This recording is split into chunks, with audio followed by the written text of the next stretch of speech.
अस्सलामुअलैकुम students, welcome back to my YouTube channel learn for success. उम्मीद करता हूँ आप लोग खैरियत से होंगे। आज की वीडियो के अंदर हमने डिस्कस करना है CS 101 final term current papers के ऊपर 225 का जो आपके करंट पेपर स्टार्ट हुए हैं। ये हम डिस्कस करेंगे कि CS 101 के कौन कौन से इंपॉर्टेंट टॉपिक्स हैं, कहाँ कहाँ से आपका पेपर जो है रिपीट हो रहा है, उसके इंपॉर्टेंट टॉपिक्स, उसके इंपॉर्टेंट क्वेश्चन, क्या इसका पेपर फाइल से आ रहा है या नहीं आ रहा है, और स्टूडेंट्स का ओवरव्यू क्या है, और तमाम इंपॉर्टेंट टॉपिक्स हम इसी वीडियो के अंदर डिस्कस करेंगे। और वीडियो स्टार्ट करने से पहले अगर आप हमारे चैनल पर न्यू आए हैं तो जल्दी से चैनल को सब्सक्राइब कर लें, बेल आइकन को प्रेस कर लें। इंशाल्लाह आपको तमाम करंट पेपर इसी चैनल्स पे प्रोवाइड किए जाएंगे। और नेक्स्ट आपको कौन सी बुक का करंट पेपर चाहिए आपने कमेंट बॉक्स में ज़रूर बताना है। CS 101 का फर्स्ट पेपर है हमारे पास। इसके अंदर जो इंपॉर्टेंट टॉपिक्स होंगे आपने उनको अच्छे तरीके से रीड आउट करके जाना है, क्योंकि आपके जो ये इंपॉर्टेंट टॉपिक्स हैं इंशाल्लाह आपके 60 to 70% यहीं से पेपर रिपीट आउट होगा, क्योंकि ये वो इंपॉर्टेंट टॉपिक्स होते हैं कि इस साल आपके इन टॉपिक्स में से पेपर आ रहा है तो आपका भी 60 to 70% उन्हीं टॉपिक्स में से पेपर जो है वो रिपीट अप होता है। तो आपने ये तमाम टॉपिक अच्छे तरीके से करके जाने हैं, इनको समझ के और इनको अच्छे तरीके से करना है, ठीक है।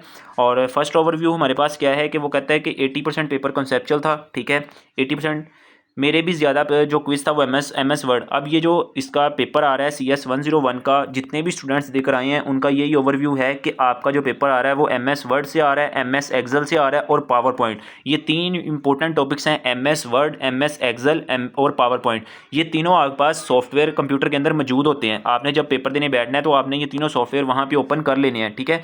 और जैसे ही वो MCQs में आपसे कमांड पूछेगा कि ये वाली जो MS वर्ड के अंदर ये वाला ऑप्शन कहाँ पर होता है, तो आपने साइड पर MS वर्ड ओपन किया होगा, आपने वहां से वो ऑप्शन देख के वहां से लगा देना है। MS एक्सेल भी आपको वहां पे इशू किया होगा तो आपने वहां से उसको ओपन कर लेना है MS एक्सेल को।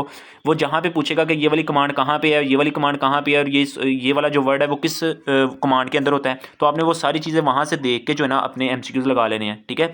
और ये MS वर्ड के 30% पेपर जो है ना वो MS वर्ड के रिलेटेड आ रहा है, ठीक है। तो MS वर्ड के ऊपर ही आपने पेपर जो अपना टाइप करना होता है, तो MS वर्ड आपके पास ओपन पड़ा होगा, आपने वहां से देख लेना है कि सारी चीज़ें कहाँ पे होती हैं। जैसे फॉर एग्जाम्पल आपके MS वर्ड पे MCQs किस तरह के आते हैं, वो कहता है कि आपको फ़ॉन्ट साइज़ कहाँ पे यूज़ होता है, ठीक है। Font size time new Roman, ठीक है ना, उसके साथ क्या होता है टाइम न्यू रोमन। इस तरह पूछ लेगा कि इस कमांड के लेफ्ट साइड पे कौन सी कमांड आती है, ठीक है, इसके राइट साइड पे कौन सी कमांड आती है, इस कमांड के अंदर कौन सी कमांड आती है, ठीक है। ये तमाम चीज़ें आपने अच्छे तरीके से करके जानी है। ये आपको पेपर के अंदर ही अवेलेबल होंगी, आपने एक दफ़ा शॉर्ट वीडियो देख लेनी है कि MS वर्ड को यूज़ किस तरह करते हैं, ठीक है। यूज़ करने का तमाम तरीका पता चल जाएगा। फिर आपने अपने उनको MCQs को रीड आउट करना है, आपके जो MCQs हैं वो क्लियर हो जाएंगे। काफ़ी स्टूडेंट के 30% पेपर जो है ना वो MS वर्ड के रिलेटेड ही आ रहा है, ठीक है। नेक्स्ट वो कह रहा है कि MS वर्ड खोल के देख ले, वहाँ से कमांड आपको क्लियर हो जाती है, ठीक है ना। वो आगे जो ग्रुप आपका डेटाबेस चीज़ें होती हैं वो भी काफ़ी, और MS एक्सेल वाले भी सेम वही यही बता रहा है कि MS एक्सेल के भी सेम वही क्वेश्चन थे, और इसने भी जो है ना MS एक्सेल वहाँ पे ओपन करके वहाँ से देख के टिक लगाए थे, तो आप भी वहाँ पे अपना जो है ना MS एक्सेल ओपन करके वहाँ से देख के टिक लगा सकते हैं, ठीक है। और ये सब इंपॉर्टेंट पॉइंट्स हैं, ये आप देख सकते हो कि MS एक्सेल पावर पॉइंट अलो था वहाँ पर, वहाँ से उसने देख के लगा लिए, ठीक है। इंस्ट्रक्शन में लिखा हुआ था सारी चीज़ें, पेपर में MS वर्ड भी था, ठीक है, और MS एक्सेल भी था, दोनों चीज़ें आपने वहाँ से देख के लगा लेनी है, ठीक है। और नेक्स्ट लास्ट पे क्या बता रहा है कि ओवरऑल पेपर जो है ना उसका अच्छा हुआ है। नेक्स्ट पेपर का हम ओवरव्यू कर लेते हैं, वो क्या है। नेक्स्ट पेपर क्या कहता है कि MCQs जो थे वो काफ़ी टफ आए थे। अब देखो हर किसी की लक पे डिपेंड करता है, अब स्टूडेंट को टफ आए हैं, किसी को ईजी आ जाते हैं, किसी को फाइल से पेपर आ जाता है, किसी को फाइल से नहीं आता। आपको पता है वर्चुअल यूनिवर्सिटी के तमाम पेपर जो होते हैं वो डिफरेंट होते हैं, किसी बच्चे को फाइल से रिपीट हो जाता है, किसी को फाइल से रिपीट नहीं होता, ये आपकी लक पे डिपेंड करता है, ठीक है। ऑलमोस्ट 30 MCQs जो थे, 30% MCQs जो थे वो MS वर्ड के रिलेटेड थे, ठीक है। तो आपने MS वर्ड को अच्छे तरीके से करके जाना है। इसका भी 30% जो पेपर था वो MS वर्ड के रिलेटेड था। हर स्टूडेंट का तकरीबन 30 से 40% जो पेपर आ रहा है वो MS वर्ड के रिलेटेड ही आ रहा है, ठीक है। 3 से 4 MCQs जो थे वो MS एक्सेल के रिलेटेड थे, MS एक्सेल भी आपने अच्छे तरीके से करके जाना है, ठीक है। ऑलमोस्ट सभी मॉडुलस में से था, वो कहते हैं कि जो तमाम मॉडुलस थे उन तमाम में से MCQs उसने पूछे हुए थे किसी ना किसी चीज़ के रिलेटेड, ठीक है।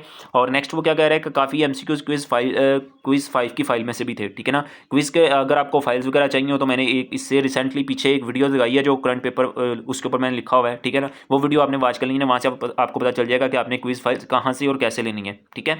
उसके बाद उसने कहा कि 2 यूट्यूब वीडियोज़ उसने यहाँ पर मैंशन की हुई हैं, ये आपने देख लेनी है, ठीक है। एक जो है वो स्टूडेंट इन्फो की वो बता रहे हैं, ठीक है, और दूसरी जो हैं वो हलीमा इनसाइट्स की बता रहे हैं, ठीक है। आपने दोनों की वीडियोस देख लेनी है, वहाँ से भी आपका काफ़ी जो है ना कंसेप्ट क्लियर हो जाएगा।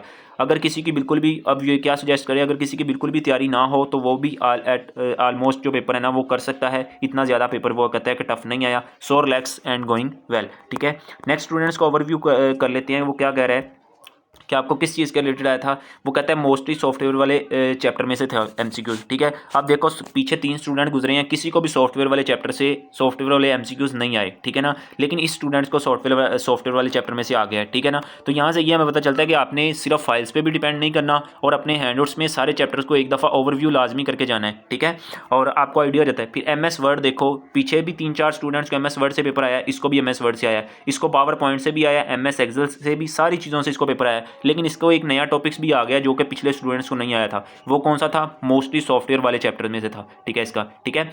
पोस्ट प्री असाइनमेंट काफ़ी MCQs थे इसके रिलेटेड। ठीक है ना, पोस्टो कोड के बारे में पूछा हुआ था, ये तमाम चीज़ें। ठीक है, नेक्स्ट CS, इसका ओवरव्यू कर लेते हैं। Final term current paper mostly 70% जो उसका पेपर आया था, वो कहता है कि मॉडुलस 187 से लेकर 234 यहाँ तक जो मॉडुलस बनते हैं, इनमें से उनका जो पेपर आया था वो 70% आया था। और जो 20% आया था वो सॉफ्टवेयर वाली से आया था। ठीक है, और 20% इनमें से आया था, और 20% जो आया था वो 81 से लेकर 100 तक इन मॉडुलस में से आया था।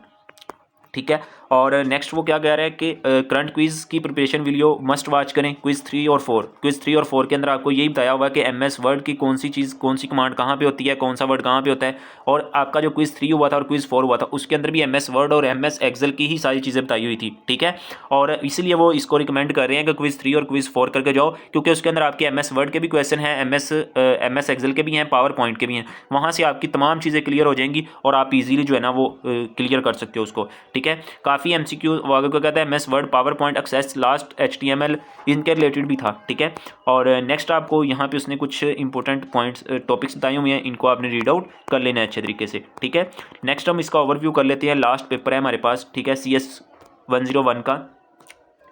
नेक्स्ट वो क्या कहता है कि पेपर बहुत अच्छा हुआ है, मोस्टली क्वेश्चन MS वर्ड के थे। ठीक है, स्टूडेंट्स को भी जो मोस्टली क्वेश्चन आए थे वो MS वर्ड्स के ही आए थे। ठीक है, और MS वर्ड जो है वो कहाँ, कौन सी चीज़ कहाँ पे होती है। ठीक है, MS वर्ड को आपने एक दफ़ा ओपन करके यूट्यूब से देख के जाना है कि उसके अंदर कौन सी कमांड कहाँ पे लगी होती है। ठीक है ना, तमाम चीज़ें आपको क्लियर हो जाएंगी, फिर आपको उनको चीज़ याद करने की जरूरत नहीं होगी। आपके पेपर के अंदर MS वर्ड जो है आपको एलिजिबल होगा, आप वहाँ से ओपन करके उसके सारी चीज़ें आप वो देख सकते हैं। ठीक है, नेक्स्ट आपके पास क्या रहता है, MCQs लाइन में से कुछ अवेलेबल थी और समझ के कर रहे हैं। वो कहता है कि जो स्टेटमेंट थी ना उसके अंदर ही उसका आंसर मौजूद होता है, सिर्फ आपने स्टेटमेंट को समझना है कि उसके स्टेटमेंट के अंदर वो क्या कह रहा है, क्योंकि वो सही बात है। देखो MS वर्ड के अंदर वो MS वर्ड की चीज़ें पूछ रहा है, हालांकि आपको पेपर के अंदर MS वर्ड भी अलो किया होता है, तो उसको तो पूछना ही नहीं चाहिए क्योंकि पेपर के अंदर ही आपको उसका आंसर मौजूद है। ठीक है, तो आप MS वर्ड से देखिए उसका आंसर, आपने स्टेटमेंट को समझना है कि वो पूछ कर रहा है। जब आपको स्टेटमेंट की समझ आ जाएगी, आपने अपने कंप्यूटर के अंदर से ही उसका आंसर निकाल के उसको दे देना है। ठीक है, और नेक्स्ट वो क्या कह रहा है, और जब आप MS वर्ड को पूछे तो MS वर्ड ओपन करके वहाँ से देख लें। बहुत ईजी पेपर रहा है।